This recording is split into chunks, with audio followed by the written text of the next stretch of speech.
আজ কিন্তু আমার আর সোনা দুজনারই ছোট্ট একটা মনের ইচ্ছা পূরণ হলো। শ্রাবণ মাস মানেই যেন মহাদেবের মাস, তাই এই মাসের প্রতিটা সোমবারে ভক্তরা ভালোবাসা আর বিশ্বাস নিয়ে মহাদেবের মাথায় জল ঢেলে ভক্তি ভরে পুজো করে। আমার ঘরে যেহেতু মহাদেব রয়েছে, তাই আজ আমিও আমার ঘরের মহাদেবকে যত্ন করে পুজো করলাম। বিশ্বাস অনুযায়ী শ্রাবণ মাসে মহাদেবের পুজো করলে ভক্তির সঙ্গে করা সংকল্প ও প্রার্থনার বিশেষ গুরুত্ব থাকে। পরিবারের শান্তি ও মঙ্গল কামনা করা হয়। মনের দুঃখ কষ্ট দূর করে মহাদেবের আশীর্বাদ পাওয়ার জন্য প্রার্থনা করা হয়। বিশেষ করে সোমবার অর্থাৎ শ্রাবণ সোমবার শিব পুজোর জন্য অত্যন্ত শুভ বলে মনে করা হয়। আজ আমি যেই শাড়িটা পরেছি সেই শাড়িটা আমার মায়ের। 1 থেকে 1.5 বছর ধরে আমার কাছে শাড়িটা রয়েছে, কিন্তু পরে মাকে আর ফেরত দেওয়াই হচ্ছে না। এই ব্যাপারটা কিন্তু আজ নতুন বলে নয়, ছোটবেলার থেকে যে কোনো নতুন শাড়ি আনলে মা আগে আমাকে দিয়ে পরিয়ে নিত। মায়ের সেই অভ্যাসটা এখনো রয়ে গেছে। আর আমি যখন পুজো দিতে যাচ্ছিলাম, সোনা বলল যে মা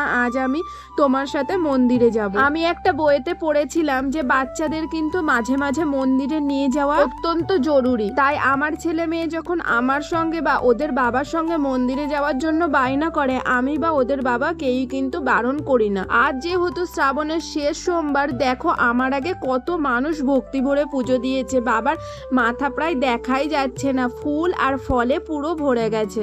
আমি তো ভক্তি ভরে পুজো করে নিলাম। এবার সোনাকে দিলাম পুজো করতে। বাবাকে পুজো করতে কিন্তু বেশি কিছু লাগে না, বাবা কিন্তু একটা বেলপাতা আর মনের ভক্তিতেই সন্তুষ্ট হন। সেটাই আমি আমার মেয়েকে শিখিয়েছি। আর আমি যেই মন্দিরে পুজো করতে গিয়েছিলাম সেই মন্দিরে মহাদেব তো রয়েইছেন, সাথে কিন্তু রয়েছেন মা সিদ্ধেশ্বরী। তাই আমি এই মন্দিরে যখনই যাই আমি বাবা এবং মা দুজনের জন্যই ফুল নিয়ে যাই। যেহেতু আমাদের বাড়িতে অনেক লাল জবা ফোটে, ধূপ আর বাতি দেখিয়ে এবার আমরা আরতি করে নিলাম, তারপর প্রণামও করে নিলাম। জানো তো আমরা যখন পুজো করছিলাম তখন না ওখানে ভোগ বিতরণ হচ্ছিল, আর আমাদের পুজো করতে করতে ভোগ দেওয়া কিন্তু শেষ হয়ে গিয়েছিল। তারপর আমরা যখন পুজো দিয়ে বেরিয়ে আসছিলাম তখন কিন্তু মায়ের মন্দির থেকে আমাদেরকে ডাক দিল পুজোর ভোগ নিয়ে যাওয়ার জন্য। এরপর আমরা মায়ের মন্দিরে প্রণাম করে ভোগ নিয়ে বাড়ি চলে এলাম। বাড়িতে আসার পরে সোনা আমাকে বলছে, জানো তো মা, যখন না ভোগ দিচ্ছিল তখন কিন্তু আমার ভোগ খেতে ভীষণ ইচ্ছা করছিল। আর ভোগ খেতে কার না ভালো লাগে বলো, ইচ্ছা তো আমারও মনের মধ্যে ছিল। ভোগটা যখন পেলাম দুজনেই খুব খুশি হয়ে গেলাম।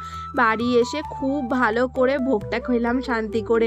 যাই হোক, আজকের দিনটা কিন্তু খুব ভালোভাবে কাটলো এইভাবে পুজো দিয়ে আর ঠাকুরের ভোগ খেয়ে। টাটা।